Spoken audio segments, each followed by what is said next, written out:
Hello guys, फिर कैसे हो आप सब लोग? सब एकदम बढ़िया।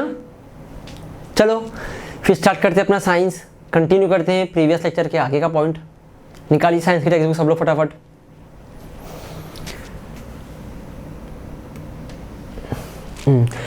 तो प्रीवियस लेक्चर में जो हमने पढ़ा था एक बार शॉर्ट में रिवीजन कर लेते हैं। अगर याद होगा आप लोगों को, हम मोशन से कुछ रिलेटिव पढ़े थे, तो पता था मोशन हमेशा रिलेटिव होता है। कौन सा चीज़ रेस्ट पर है, कौन सा चीज़ मोशन में है, वो विथ रिस्पेक्ट टू किसी रिलेटिव की बात करते हैं हम लोग। जैसे कि अगर मैं अभी खड़ा हूँ तो ये मैं with respect to earth rest पर हूँ, but with respect to sun motion में हूँ। फिर इसके बाद हमने बात किया था डिस्टेंस और डिस्प्लेसमेंट का। तो डिस्टेंस मतलब actual distance cover, actual path cover, actual length cover. और डिस्प्लेसमेंट क्या था? Shortest point between initial and final point. ठीक है। इसके बाद हमने स्पीड एंड वेलोसिटी पढ़ी थी। तो स्पीड का क्या था? Total distance travel upon time taken. Velocity क्या था? Displacement upon time. अगर आप इमेजिन कर सकते हो, सोच सकते हो, तब याद कीजिए क्या था अपना। जो डिस्टेंस वाला है वो स्पीड है, जो डिस्प्लेसमेंट वाला है वो वेलोसिटी है। ठीक है। फिर इसके बाद मैं topic uniform and non uniform linear motion, ये भी अपन बात कर चुके थे। तो यूनिफॉर्म लीनियर मोशन क्या होता है? जिसका स्पीड कांस्टेंट रहेगा, यूनिफॉर्म लीनियर मोशन। जिसका स्पीड चेंज नहीं होता रहेगा, यूनिफॉर्म लीनियर मोशन। और नॉन यूनिफॉर्म लीनियर मोशन मतलब कभी 10 की स्पीड से, कभी 50 की स्पीड से, कभी 20 की स्पीड से, कभी 100 की स्पीड से, कभी 80 की स्पीड से, कभी 60 की स्पीड से।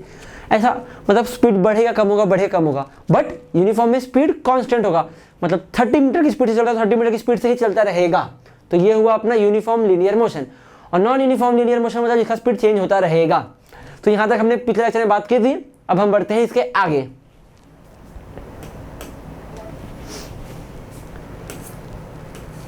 तो अब हमें पढ़ना है एसिलरेशन। एसिलरेशन ये वर्ड हम सब लोग ने कहीं ना कहीं सुना हुआ है, या इसके जैसा कुछ वर्ड सुना हुआ है। वो वर्ड है एसिलेटर। एसिलरेटर याद आ रहा है? बाइक का हैंडल पे होता है घी घी घी, जैसे हम उसको स्पीड देते हैं तो बाइक भागती है। जैसे हम उसको किया एक्सीलेट, बाइक भागती है। तो एसिलेटर क्या होता है? स्पीड बढ़ाने को एसिलेटर कहते हैं। ठीक है। स्पीड बढ़ाना जो है वही एसिलरेशन हो गया। मतलब स्पीड बढ़ाना मतलब क्या? Change in speed, change in speed. ये अभी मैं लोकल लैंग्वेज की बात कर रहा हूँ, लोकल लैंग्वेज, अभी साइंस पर नहीं आया अभी तक मैं एसिलेशन के लिए। मतलब चेंज इन स्पीड। ठीक है। मतलब क्या? स्पीड जब हम बढ़ा रहे हैं उसको एसिलेटर बोलते हैं। ठीक है। चलो मतलब स्पीड बढ़ा रहे हैं मतलब क्या? विद रिस्पेक्ट टू टाइम बढ़ा रहे होंगे, मतलब कुछ टाइम के कंपैरिजन में हम स्पीड को बढ़ा रहे तो ये एसिलरेशन हो गया। बट सिर्फ स्पीड बढ़ाना एसिलरेशन नहीं होता है। ये हम बाइक को या कार को या किसी चीज़, स्पीड वाली चीज़ों को देखने में इमेजिन करते हैं ऐसा कि हाँ ये ऐसा होता रहेगा, वो ऐसा होता रहेगा। बट स्पीड अगर कम भी हो रही है, स्पीड अगर कम भी हो रही है, ये भी एसिलरेशन है। हाँ, ये भी एसिलरेशन है। ठीक है। ये कैसे एसिलरेशन होगा आप सोचोगे? आप स्पीड बढ़ रही है, ठीक है, ऐसा slow slow slow slow slow slow slow हो गया, तो ये तो हमें दिख रहा है एसिलरेशन है।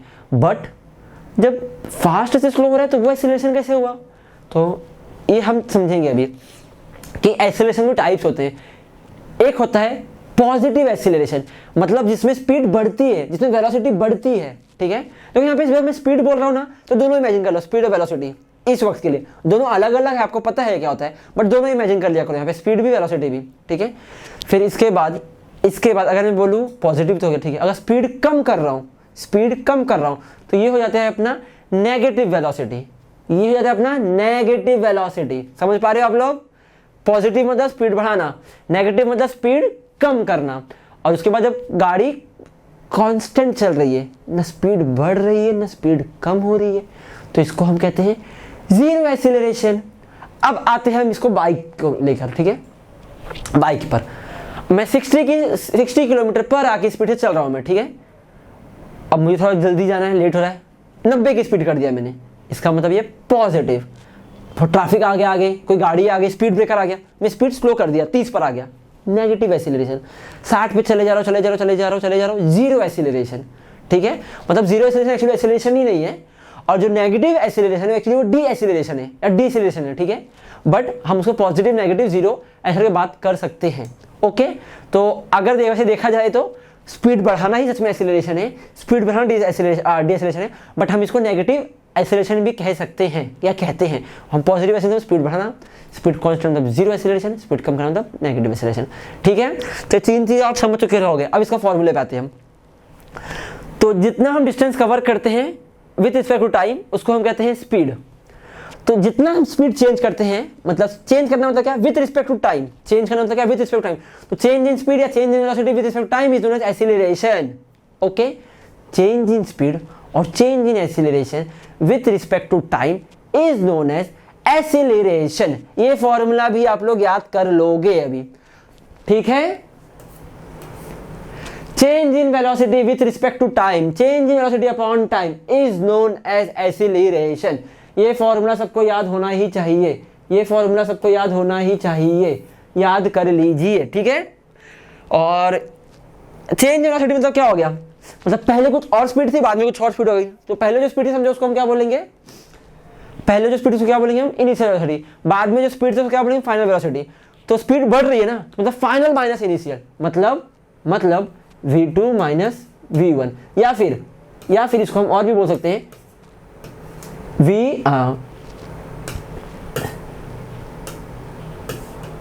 इसको हम क्या बोल सकते हैं यार, v माइनस u। ठीक है, v माइनस u, ये देखो। और टाइम मतलब t, टाइम मतलब t, टाइम मतलब t। तो फॉर्मूला क्या हो गया अपना इसका एक्सेलरेशन का, change in velocity with respect to time. तो जब भी हमें एक्सीलरेशन निकालना है तो हम वेलोसिटी अपॉन टाइम ही लेंगे, हम change in velocity upon time लेंगे। ठीक है, चेंज इन, अगर चेंज इन वेलोसिटी नहीं दिया तो क्या करेंगे हम, फाइनल माइनस इनिशियल करेंगे, फिर उसको डिवाइड करेंगे टाइम से। ठीक है, अब हम सबकी हमेशा यूनिट पढ़ते हुए चल रहे थे, जैसे डिस्टेंस का मीटर था, ठीक है, स्पीड ऑफ वेलोसिटी का मीटर पर सेकेंड था। तो इसका क्या होगा, तो इसका क्या होगा, देखो वेलोसिटी का यूनिट क्या होता है, वेलोसिटी का यूनिट क्या होता है, metre per second.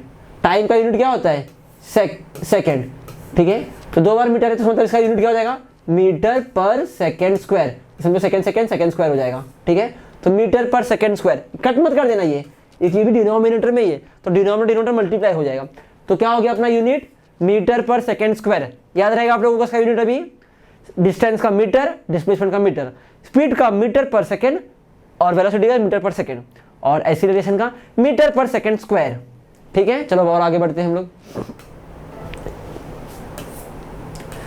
Positive, negative and zero acceleration, इसकी बात तो हम कर चुके हैं। स्पीड बढ़ना पॉजिटिव, स्पीड कम होना नेगेटिव, स्पीड कांस्टेंट होना जीरो एक्सीलरेशन। अब और आगे क्या है, distance time graph for uniform motion. क्या बोलते हो, बनाना है क्या आप लोगों को ये ग्राफ, ट्राई करते हैं क्या, चलो ट्राई कर ही लेते हैं। डिस्टेंस फॉर यूनिफॉर्म मोशन बोल रहा है, ठीक है, काफी सिंपल रहेगा। चलो टाइम दिया हुआ है, कहाँ दिया टाइम, चलो ठीक है, वाई एक्स एक्सिस पर टाइम है और वाई एक्सिस पर डिस्टेंस है, इस पर टाइम है, इस पर डिस्टेंस है। ठीक है, चलो पॉइंट लेते हैं सबसे पहले। तो पहला क्या दिया है, 0 पर 0, मतलब पहला पॉइंट अपना यही हो गया, पहला पॉइंट अपना यही हो गया। ठीक है, पहला पॉइंट अपना यही हो गया। उसके बाद क्या बोला हुआ है, 10 मिनट पर या 10 सेकेंड पर 15 मीटर कवर किया है। 15 लगभग यहाँ कहीं आएगा, यहाँ कहीं। ठीक है, 15 हो गया ये। उसके बाद क्या बोला है, 20 पर 30 है, मतलब 30 लगभग यहाँ कहीं आएगा। ठीक है, उसके बाद क्या बोला है, 30 पर 45, तो 45 लगभग यहाँ कहीं आएगा।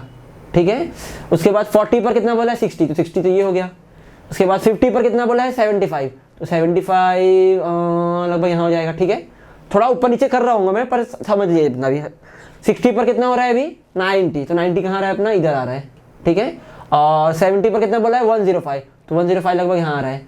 तो अब इसको क्या करना है, हमें ग्राफ बनाना है, ग्राफ ड्रॉ करते हैं इसका। चलो तो ग्राफ देखो देखो देखो देखो देखो देखो देखो देखो, सॉरी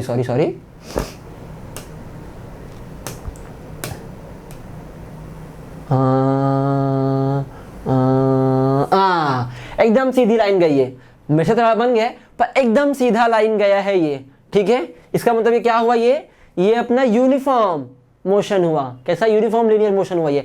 अब समझ सकते हो, अगर यही नॉन यूनिफॉर्म होता, अगर यही नॉन यूनिफॉर्म होता तो हमारा ना जो लाइन बनता, कुछ एक पॉइंट यहाँ होता, एक पॉइंट यहाँ होता, एक पॉइंट यहाँ, एक पॉइंट यहाँ, एक पॉइंट यहाँ, एक पॉइंट यहाँ, ऐसा होता। मतलब हमारा ग्राफ होता ना, इस तरह से कुछ जाता ये, तो ये होता नॉन यूनिफॉर्म। ये अब एकदम कैसा, फिलहाल अपना एकदम सीधा गया है, अभी अपना कैसा एकदम सीधा गया है, तो जो सीधा गया है ये कौन सा हो गया, अपना यूनिफॉर्म मोशन। तो अभी आप यूनिफॉर्म और नॉन यूनिफॉर्म को अच्छे से समझ पा रहे होंगे, ठीक है।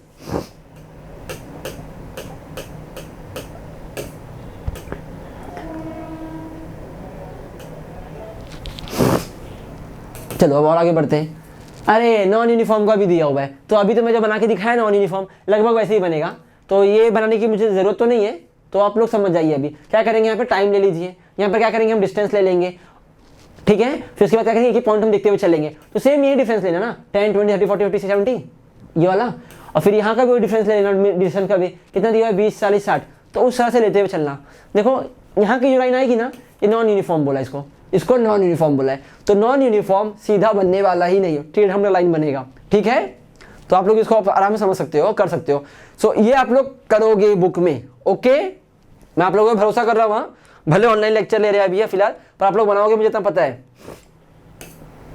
चलो अब क्या दिया हुआ है, velocity graph for uniform velocity, वही हो जा रहा है लगभग। अब हमने यहाँ पे क्या बनाया था, यहाँ पे क्या बनाया था, हमने डिस्टेंस लिया था। अब डिस्टेंस की जगह यहाँ पे आ जाएगा वेलोसिटी, डिस्टेंस की जगह यहाँ पे आ जाएगा वेलोसिटी, और टाइम का टाइम ही रहेगा। तो ये भी ग्राफ काफी सिंपल है, मतलब ये एक तरह से एक्चुअली एक्टिविटी हो जा रही है अपनी, ये सब क्या हो जा रही है कि एक्टिविटी हो जा रही है। तो ये भी आप लोग ट्राई कीजिए, ठीक है।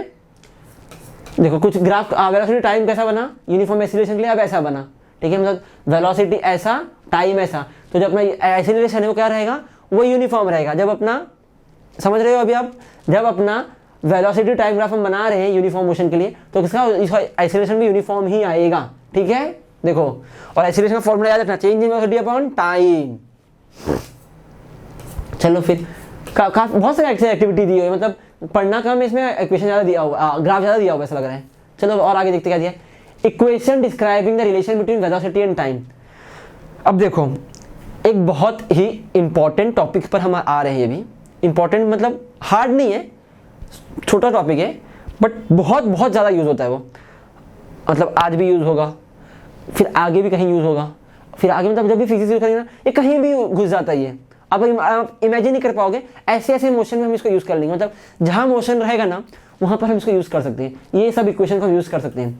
और हमें याद सब कुछ नहीं करना है, या तो हमें यही करना रहेगा नीचे वाला, ठीक है। तो तीन इक्वेशन मिलेंगे हमें, मोशन के 3 इक्वेशन मिलेंगे, मतलब जहाँ कहीं भी मोशन होगा, जहाँ कहीं भी मोशन होगा हम उसको यूज़ कर सकते हैं, बट सिर्फ और सिर्फ 3 फॉर्मूला पर, ठीक है। और ये जो फॉर्मूला है ना ये यूनिवर्सल है। देखो यूनिवर्सल का मतलब याद रहेगा, यूनिवर्सल मतलब जो कहीं पर भी चेंज ना हो, ना विथ रिस्पेक्ट टू टाइम, ना विथ रिस्पेक्ट टू प्लेस, ना विथ रिस्पेक्ट टू टेम्परेचर, ना विथ रिस्पेक्ट टू हीट, ना विथ रिस्पेक्ट टू ये, ना विथ रिस्पेक्ट वो, मतलब कुछ भी ला दो चेंज नहीं होने वाला है। तो जो इक्वेशन ऑफ मोशन है वो भी ऐसा ही है, जब भी हम मोशन की बात करेंगे वो 3 इक्वेशन एप्लीकेबल रहता ही रहता है, ठीक है। तो अब क्या दिया हुआ है यहाँ पे, किसका हम रिलेशन निकाल रहे हैं, वेलोसिटी एंड टाइम का, वेलोसिटी एंड टाइम का। तो वेलोसिटी टाइम का ग्राफ बना लिया, ठीक है। तो इनिशियल कुछ वेलोसिटी थी, इनिशियल कुछ वेलोसिटी लिया है, उसको हमने क्या बोल दिया u, उसको हमने क्या बोल दिया, उसको हमने क्या बोल दिया u, ठीक है। फिर फाइनल कुछ वेलोसिटी उसको हमने क्या बोल दिया v। तो अब जो इनिशियल जो फाइनल वेलोसिटी है, जो फाइनल वेलोसिटी आप लोग का देखोगे तो फाइनल वेलोसिटी कहाँ से कहाँ तक रहेगा, o से लेके c तक, o से लेके c तक, है ना। देखो o से लेके c तक फाइनल वेलोसिटी हो गया, वेलोसिटी का एक वैल्यू है ना, तो यहाँ से लेके यहाँ तक हो जाएगा, ठीक है। तो फाइनल वेलोसिटी, और ऐसे इनिशियल वेलोसिटी क्या रहेगा अपना, जहाँ से शुरू हुआ है। तो अपना शुरू कहाँ से हो रहा है, अभी शुरू कहाँ से हुआ है, O से लेके U तक, तो ये क्या हो गया अपना इनिशियल वेलोसिटी, ठीक है। O से लेके सॉरी D से लेके O तक, सॉरी हाँ D से लेके O तक, तो इनिशियल वेलोसिटी क्या हो गया अपना D से लेके O तक, मतलब OD हो गया, ठीक है। तो OC माइनस OD ये एक्सीलरेशन का फॉर्मूले में आ जाएगा अपना change in velocity. Change in velocity क्या हो गया, OC अपॉन OD, और टाइम क्या रहने वाला T, ठीक है। अब देखो इसमें से अगर मैं इतने में से इतना निकाल रहा हूं तो इतना ही बचेगा ना, तो क्या बचा मेरे पास CD, तो CD तो क्या बचा यहाँ पे अभी CD अपॉन T, ये है क्या एक्चुअली एक्सीलरेशन है। तो अगर मैं T को यहाँ लेके जाऊं तो क्या हो जाएगा अपना CD is equal to AT, sorry AT, छोटा AT लो, यहाँ पे छोटा छोटा लिखा है इसलिए AT, ठीक है। तो CD is equal to AT, ठीक है। अभी इतना समझ गए आप लोग, ये हमने क्या निकाल दिया अभी यहाँ पे, इसकी वैल्यू निकाल दी, किसकी CD की वैल्यू निकाल दी, क्या होता है वो वैल्यू AT, ठीक ठीक है। वो आगे और क्या दिया हुआ है यहाँ पे, from the graph B E is equal to A, अब यहाँ पे वही आ रहा है B E is equal to B A plus A E, ठीक है।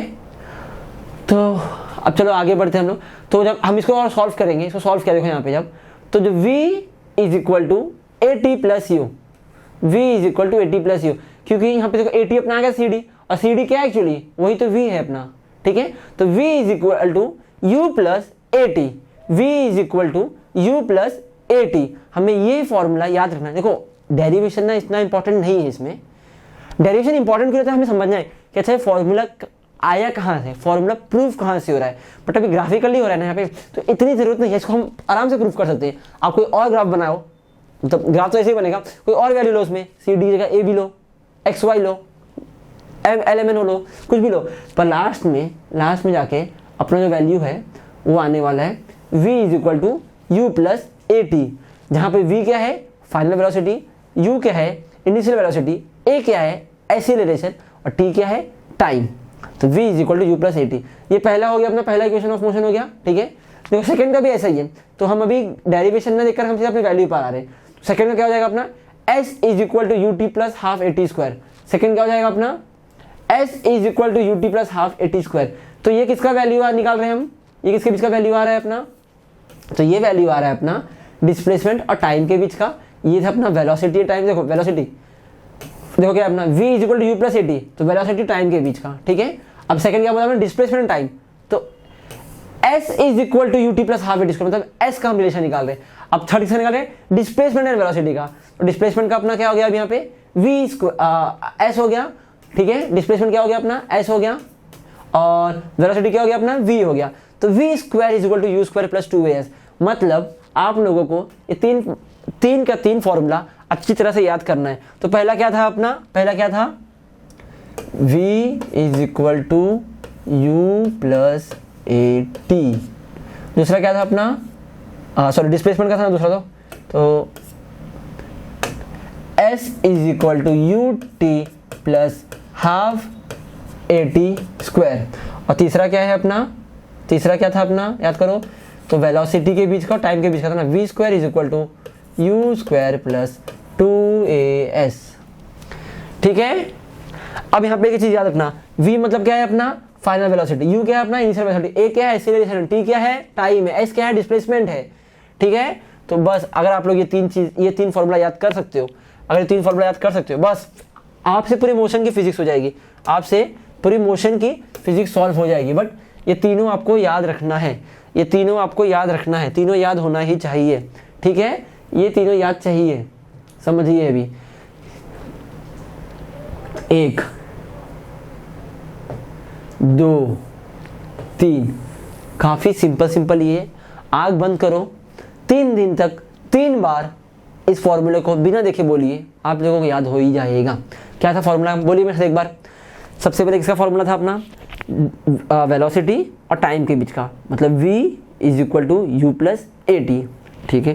दूसरा किसका था, डिस्प्लेसमेंट था क्या कुछ, हाँ, और टाइम था, तो डिस्प्लेसमेंट का क्या होता है s, तो अच्छा s is equal to U T plus half A T square. Third क्या था अपना, वेलोसिटी डिस्प्लेसमेंट था, तो वेलोसिटी का होता है v square is equal to you square plus 2as, ठीक है। अब फॉर्मूला कौन सा किसका वो नहीं याद तो भी चलेगा, बट याद रख, ये फॉर्मूला याद होना चाहिए। देखो इसमें वेलोसिटी का और टाइम का निकालते हैं रिलेशन, इसके लिए v is equal to you plus A t बोल दिया, क्या बोला इसको, relation between velocity and time. अब इसके बाद क्या बोला है, डिस्प्लेसमेंट और टाइम के बीच का, तो s is equal to t plus half A T square, और इसको क्या बोला है, वेलोसिटी और डिस्प्लेसमेंट का, तो v square to you square plus 2s। देखो इसमें टाइम नहीं आया है, इसमें टाइम नहीं आया है, इसमें डिस्प्लेसमेंट नहीं आया है, ठीक है। तो ये किसका हो गया, वेलोसिटी का और टाइम के बीच का रिलेशन हो गया, टाइम के बीच का हो गया, ठीक है। ये किसका हो गया, वेलोसिटी और डिस्प्लेसमेंट के बीच का रिलेशन हो गया। ये किसका हो गया, डिस्प्लेसमेंट और टाइम के बीच का रिलेशन हो गया है, ठीक है। इसमें फाइनल वेलोसिटी नहीं आया, देखो इसमें इनिशियल वेलोसिटी है, इसमें फाइनल वेलोसिटी नहीं आया है, ठीक है। तो अभी आप लोग ये फॉर्मूले को अच्छे से रटिए, ठीक है। ये फॉर्मूला आप लोगों को एकदम बाय हार्ट कर लेना है। हाँ, तो ये 3 इक्वेशन ऑफ मोशन के आगे बढ़ते हैं हम लोग। तीनों इक्वेशन ऑफ मोशन आप लोग अच्छे से याद करोगे, ठीक है। चलो अब आगे क्या है, यूनिफॉर्म सर्कुलर मोशन।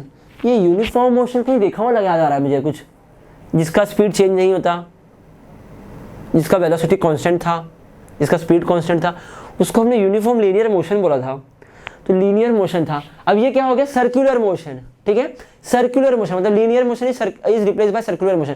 तो सर्कुलर मोशन क्या है भी, अगर याद आ रहा हो आप लोगों तो याद कीजिए,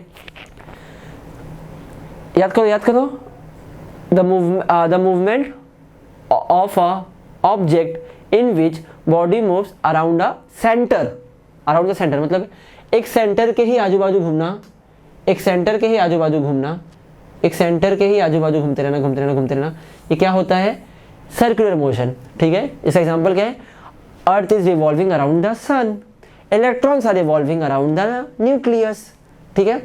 तो सेंटर के आजू बाजू घूमते रहना, आजू बाजू घूमते रहना क्या हो जाता है, सर्कुलर मोशन। अब यही अगर कांस्टेंट स्पीड से घूमता रहा, मतलब यहाँ पर भी इसकी स्पीड समझो कुछ सेम ही रही, एक्स रही, यहाँ पे भी इसकी स्पीड एक्स ही रही, यहाँ पे भी इसकी स्पीड एक्स रही, यहाँ पर भी इसकी स्पीड एक्स रही, तो ये क्या हो जाएगा, यूनिफॉर्म सर्कुलर मोशन, ठीक है। इसका और अच्छा एग्जांपल देता हूँ यूनिफॉर्म सर्कुलर मोशन का। यूनिफॉर्म सर्कुलर मोशन का एकदम अच्छा एग्जांपल है क्लॉक, वॉच, घड़ी।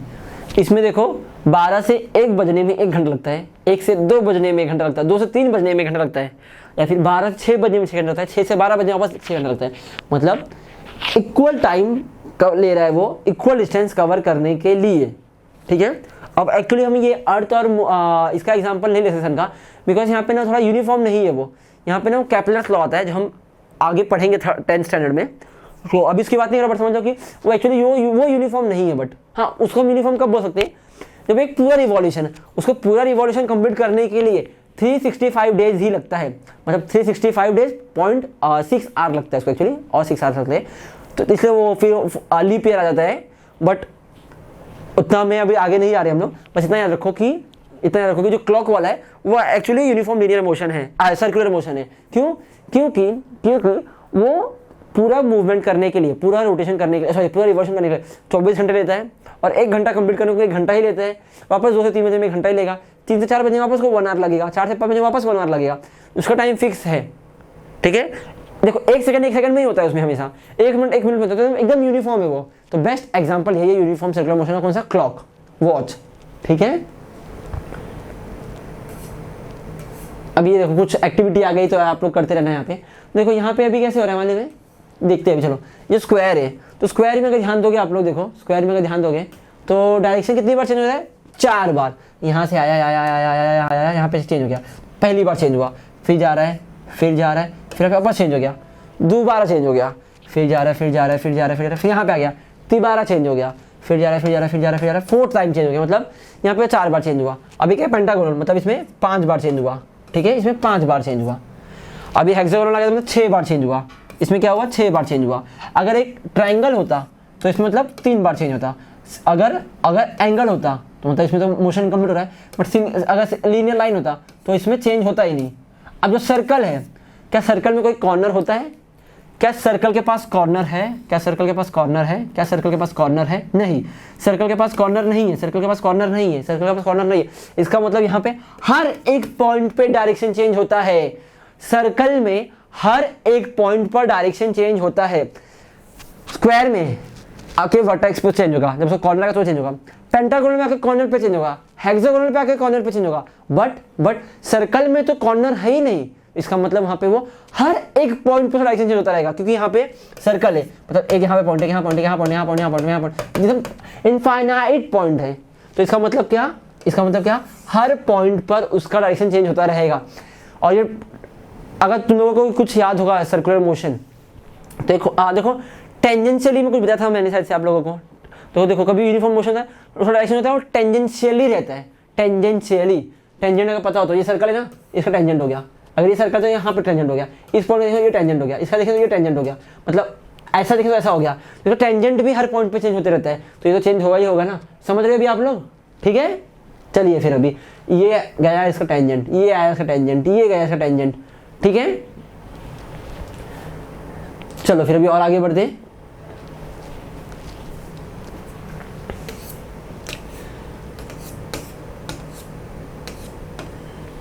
कॉइन और डिस्क, ठीक है।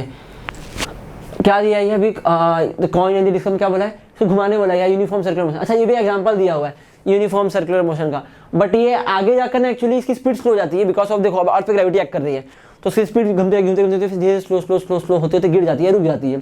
तो फिलहाल तो इसको यूनिफॉर्म सर्कुलर मोशन समझ सकते हैं हम लोग, बट ग्रेविटेशनल फोर्स एक्ट हो रहा है उस पर, एक एडिशनल फोर्स एक्ट हो रहा है जिसकी वजह से हम इसको यूनिफॉर्म सर्कुलर मोशन में नहीं बोल सकते।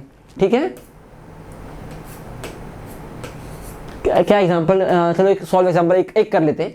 क्या बोला है, an athlete is running on a circular track, एक एथलीट है सर्कुलर ट्रैक पर भाग रहा है। ठीक है, तो क्या कर रहा है, he runs a distance of 400 metre in 25 second, मतलब 25 सेकंड में वो 400 मीटर भाग रहा है। ठीक है, before returning to his original position, मतलब जहां से शुरू किया है वापस वहां पर आने में, देखो सर्कल में भाग रहा है ना, मतलब इस तरह भाग रहा होगा वो। ठीक है, तो जहां स्टार्ट किया वापस आके वहीं पे आने वाला सर्कुलर मोशन में, तो उसको पहुंचने में 25 सेकंड लगा या 400 मीटर कवर करने के लिए before returning to original point. तो उसका एवरेज स्पीड क्या होगा, तो उसका एवरेज स्पीड क्या होता है, एवरेज स्पीड का फॉर्मूला क्या होता है, डिस्टेंस अपॉन टाइम।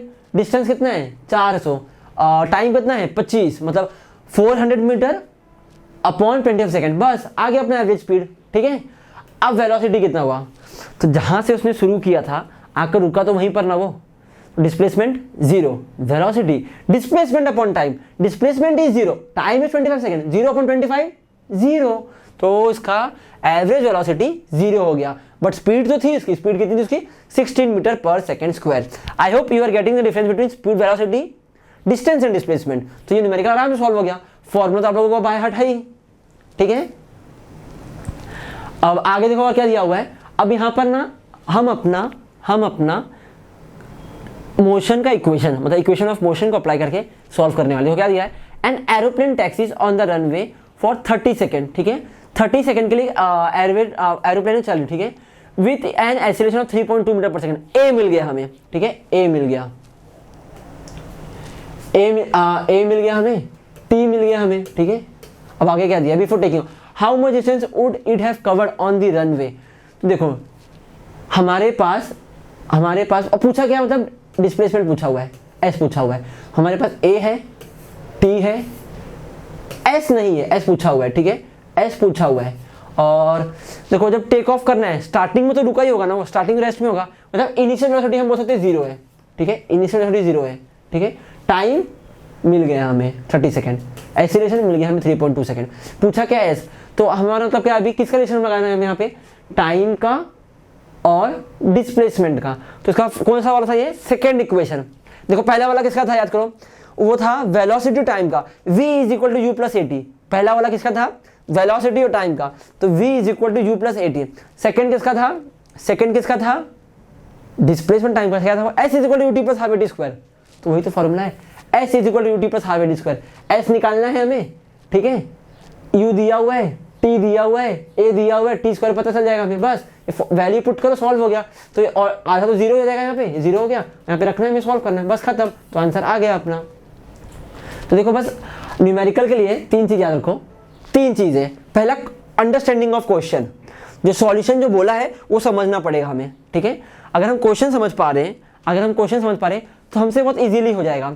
फिर सेकंड क्या होता है, डेट, उसका गिवन जो है उसमें डेटा क्या दिया हुआ वो समझना है हमें, ये तो हम क्वेश्चन में ही समझ गए। ठीक है, ये पहला हो गया। उसके बाद सेकंड क्या बोला मैंने, डेटा निकालना। ठीक है, उसके बाद फॉर्मूला, ये 3 चीज याद रख लो, बस फॉर्मूला आ गया। और कैलकुलेशन तो हम बचपन सीखते हुए आ रहे हैं, फर्स्ट सेकंड थर्ड फोर्थ से प्लस माइनस मल्टीप्लिकेशन डिवीजन सीख चुके हैं, तो वही सब चीजें तो यहाँ पर भी है। तो बस 3 चीजें आप लोगों को आनी चाहिए, कौन सा, क्वेश्चन समझना, डेटा निकालना, इसको 1 बोलो 2 बोलो, ठीक है। फिर दूसरा क्या हो गया अपना, फॉर्मूला याद होना चाहिए, और कैलकुलेशन, इसको भी 1 गिनो या 2 गिनो, तो इससे 2 बोलो 4 बोलो या 3 चीज समझ लो, हमें अच्छे से आना चाहिए न्यूमेरिकल सॉल्व करने के लिए। ठीक है, ये 2-3 बातें हैं जो आप लोगों को याद होनी चाहिए न्यूमेरिकल सॉल्व करने के लिए। Understanding of questions, making of data, फिर रिमेम्बरिंग फॉर्मूला, बस। और 4th इज कैलकुलेशन, जो हमें बचपन से आता है, वो तो नया चीज है ही नहीं कुछ, तो ये 3 चीजें हमें अच्छे से आनी चाहिए। डन। चलो फिर अब आगे देखो, ऐसे ही क्वेश्चन मिलने वाले हैं आप लोगों को, जिन छोटे-छोटे फॉर्मूला लगा के इजीली सॉल्व हो जाएंगे। बस याद रखना कि कौन से न्यूमेरिकल में कौन सा फॉर्मूला हमें यूज करना है। अच्छा आप मुझे सोचो, आप लोग, अच्छा ये दिया हुआ है, इसका रिलेशन क्या था, तो ये होगा। भले आप न्यूमेरिकल फर्स्ट टाइम सॉल्व कर रहे हो, भले आप न्यूमेरिकल फर्स्ट टाइम सॉल्व कर रहे हो, बट न्यूमेरिकल सॉल्व करने के पहले ना अगर आप फॉर्मूला पढ़ चुके हो, फॉर्मूला आपको याद है, आप डेटा समझ पा रहे हो कि अच्छा ये अगर इसने इनिशियल वेलोसिटी बोला मतलब u हुआ, फाइनल वेलोसिटी बोला मतलब v हुआ, एक्सीलरेशन बोला मतलब a हुआ, डिस्प्लेसमेंट बोला मतलब s हुआ, टाइम बोला मतलब t हुआ। अगर आप ये सब चीज़ें समझ पा रहे हो, फॉर्मूला आप लोगों को याद है कि अच्छा ये फॉर्मूला का रिलेशन कहाँ था, इसमें था, इस रिलेशन का फॉर्मूला कहाँ था, अच्छा वो था, अच्छा इसका ये था, बस आग बंद करके सोचो, आप आराम से इजीली सॉल्व कर लोगे। इसलिए जब आप पहली बार सॉल्व न्यूमेरिकल भी सॉल्व करते हो ना, तो देखो मत, सिर्फ क्वेश्चन देखो और सॉल्यूशन छुपाओ और ट्राई करो, देखो आप लोगों से होगा। अगर नहीं हो पा रहा तब जाके सॉल्यूशन देखो ना, ठीक है। तो इस वजह से आप लोगों को अब बाकी सब न्यूमेरिकल भी सॉल्व करने हैं। अब आया थोड़ा ज़्यादा इंटरेस्टिंग, मतलब फिजिक्स तो पूरा इंटरेस्टिंग है ही, साइंस ही पूरा इंटरेस्टिंग है, बट अब आया थोड़ा और अच्छा topic, Newton's law of motion. इसको तो हम पूरी दुनिया जानती रहेगी, क्या होता है वो भले जाने या ना जाने, पर इसको तो पूरी दुनिया जानती है कि हाँ न्यूटन्स ने कुछ लॉ दिया है, और उसको हम क्या बोलते हैं, न्यूटन्स लॉ ऑफ मोशन। उसको हम क्या बोलते हैं, Newton's law of motion, Newton's law of motion, ठीक है। तो न्यूटन से हम क्या जानते हैं सब लोग कि न्यूटन ने 3 लॉ दिया है। देखो लॉ मोशन के 3 लॉ दिया है न्यूटन ने, न्यूटन तो ऐसे बहुत सारे लॉ दिए हुए, ठीक है, न्यूटन सर के तो बहुत सारे लॉ है, बट मोशन के लिए न्यूटन सर ने 3 लॉ दिया है, ठीक है। तो ये तीनों लॉ को हम नेक्स्ट लेक्चर में डिटेल में करेंगे, बट आज एक बार हम समझ लेते हैं क्या होता है तीनों लॉ। अब बताता हूँ मैं अभी खड़ा हूँ, मैं अभी रेस्ट पर हूँ, क्या मैं बिना फोर्स लगाए चल सकता हूँ? क्या बिना फोर्स लगाए चल सकता हूँ? Answer is no. जब क्या मुझे कोई धक्का दिया तो मैं मोशन में आऊंगा? यस। अगर मुझ पे किसी ने धक्का दिया मतलब क्या, मुझे फोर्स अप्लाई किया, मुझ पर एक एक्सटर्नल फोर्स अप्लाई किया, तो ही जाकर मैं मूव में आऊंगा, वरना मतलब मोशन में आऊंगा, otherwise I will be remain in my state which is rest, ठीक है। मतलब कोई भी चीज़ अगर रेस्ट पर है, अगर जब तक उस पर हम कोई फोर्स ना लगाए बाहर से, वो चीज़ रेस्ट पर ही रहने वाली है। पेन पड़ी रहेगी पूरी जिंदगी भर ऐसे, जब तक मैं यहाँ से कोई फोर्स ना लगाऊं। फोर्स लगाया मैंने मतलब ये फोर्स लगा के मैं इसको उठा लिया, ठीक है, फोर्स लगा तो उठ गया ये। और बताता हूँ, ये मैंने हाथ हटा दिया तो क्या हो गया, ग्रेविटेशनल फोर्स इस पर काम किया, इस पर ग्रेविटेशनल फोर्स काम किया, फट करके नीचे गिर जाएगा। इसको मैं छोड़ा, मतलब ऐसे हाथ रखा था, मैंने हाथ हटा लिया अपना, तो क्या हो गया, पेन फटाक से नीचे गिरा। पेन फटाक से नीचे गिरा मतलब क्या, ग्रेविटेशनल फोर्स ने उसको नीचे खींचा, वरना नीचे नहीं गिरता, वो हवा में लटका रहता, पर ग्रेविटेशनल फोर्स ने काम किया, इसके लिए वो नीचे गिरा, ठीक है। मतलब सब चीज़ें रेस्ट पर ही रहेगी जब तक उस पर कोई एक्सटर्नल फोर्स अप्लाई ना हो, ठीक है। अब इसका उल्टा बोलता हूँ मैं, earth is revolving around the sun, earth is revolving around the sun and revolving around the sun and revolving around the sun from million और billion of year ago and it will revolve in future ahead. मतलब इतने सालों से घूम रहा है, आगे से घूमता भी रहेगा, ये रुक क्यों नहीं रहा है, ये कब रुकेगा, कैसे रुकेगा? तो ये तभी रुक पाएगा जब इस पर एक्सटर्नल फोर्स लगेगा। एक्सटर्नल फोर्स लगा, कोई बहुत ताकतवर, बहुत बड़ा कोई जायंट आदमी आया, समझो अर्थ को रोक दिया ऐसे, तब हो पाएगा। जो इम्पॉसिबल है, ठीक है, इम्पॉसिबल है। एक एग्जांपल दे रहा हूँ, आप लोगों को समझा रहा हूँ। वो कब तक घूमता रहेगा, वो जब तक बाहर से कोई फोर्स आके इसको रोक ना दे। बाहर से कोई भी फोर्स है, समझो बाहर से कोई बहुत बड़ा प्लैनेट आ गया, सन से बड़ा प्लैनेट आ गया, वो आके अर्थ को अपनी तरफ खींच लिया, तो फोर्स लगा वहां पे, तब उसको अपनी तरफ ले लिया वो। Otherwise earth will be rotating around the sun continue if external force is not applied on it, ठीक है। इसका मतलब कोई भी चीज हो, जब तक वो रेस्ट पर है, रेस्ट पर ही रहेगी। कोई चीज अगर मोशन में, तो मोशन में रहेगी। कब तक? जब तक उस पर एक्सटर्नल फोर्स अप्लाई ना हो। मतलब everything will remain in it state until and unless external force applied on it, ठीक है। ये कुछ पहला न्यूटन का फर्स्ट लॉ था। जो सेकेंड लॉ है एक्चुअली मोमेंटम के ऊपर है, मोमेंटम के ऊपर है, और फोर्स भी आता है। तो ये थोड़ा न्यूमेरिकली समझना है इसको हमें। देखो फर्स्ट कैसा था, ये थियोरेटिकली हमें समझना था, इमेजिन करके हमें समझना था। सेकंड जो है वो न्यूमेरिकली हमें समझना है, ठीक है, वो हमें न्यूमेरिकली समझना है। तो उसको हम नेक्स्ट लेक्चर में अच्छे से उसको करेंगे अभी। और फिर थर्ड क्या है, तो जो थर्ड है वो भी हमें थियोरेटिकली समझना है। थियोरेटिकली कैसे रहेगा, और दोनों है, थियोरेटिकली भी है, न्यूमेरिकली भी है, पर हम उसको आज थियोरेटिकली समझ लेते हैं। तो थियोरेटिकली मतलब क्या, मैंने दीवार पर एक बॉल फेंका जोर से, तो वो बॉल जोर से मेरी तरफ आ गया। I throw a ball with a force on the wall and ball rebounds on the wall and come it on my face. मतलब मैं जितना जोर से बॉल को फेंका उतना ही जोर से बॉल मेरी तरफ आया। तो ये क्या हुआ, ये क्या हुआ, मैंने बॉल को एक्शन दिया, दीवार ने मुझ पर रिएक्शन किया। समझ रहे हो, मतलब मैंने कुछ एक्शन किया, मुझे से कुछ रिएक्शन मिला।